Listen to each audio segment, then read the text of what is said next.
One thing that makes Jesus Christ really unique is that he physically rose from the dead. Here's the record, folks. The tombs of the other great religious leaders are occupied unless, of course, they were cremated or didn't even exist. Here's what happened to Jesus Christ.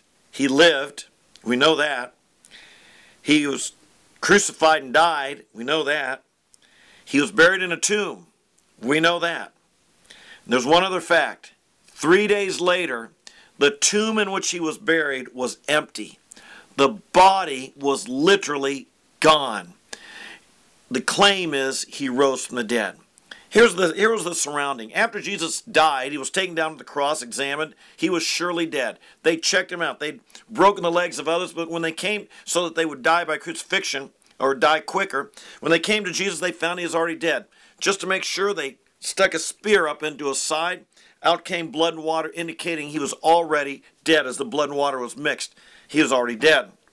They took him down, wrapped him up in spices, kind of like a mummy, laid him in a tomb, rolled. The tomb was kind of like in a little carving into a like a little cave-like entrance.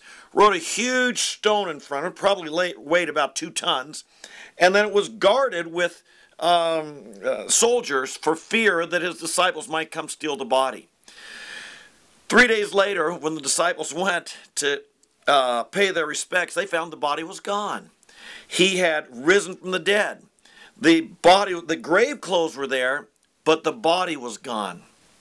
Over the next 40 days, on at least 10 separate occasions, by many, many, many different people, at one time up to 500 people at once, Jesus Christ was seen, talked to, shared a meal with, and even touched, as indication he'd risen from the dead.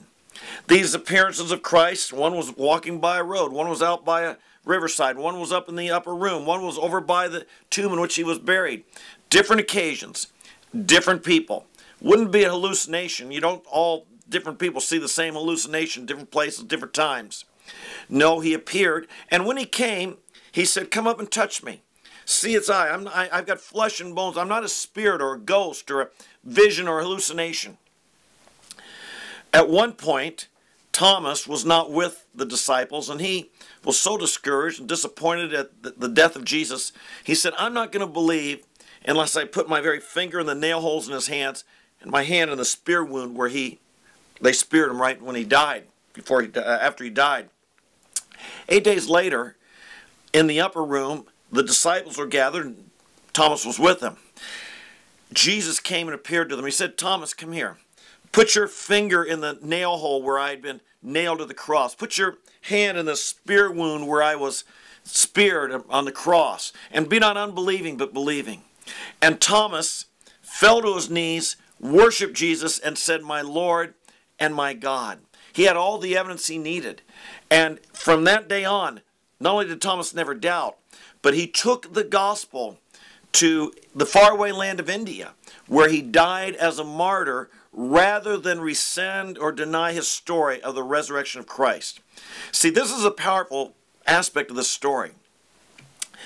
Not only did the disciples claim to have seen the risen Jesus physically alive from the dead, they went and told it and declared this message to the same people who just killed Jesus.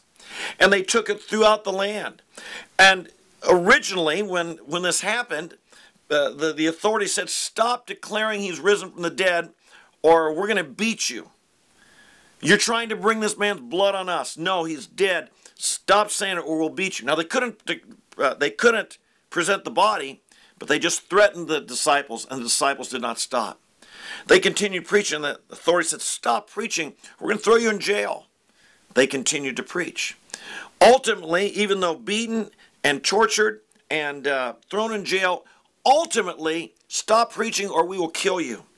And the historical record tells us not a single person who was a witness of the resurrection of Christ ever stepped back and recanted their story as being an eyewitness of the physical resurrection of Jesus Christ. Folks, people don't die for a lie. And the people who claim they saw Jesus Christ and held to their story all the way to torture and death without one ever turning back is pretty good evidence that they were testifying to what they had truly, honestly seen with their own eyes, touched with their own hands, that Jesus Christ had indeed physically risen from the dead.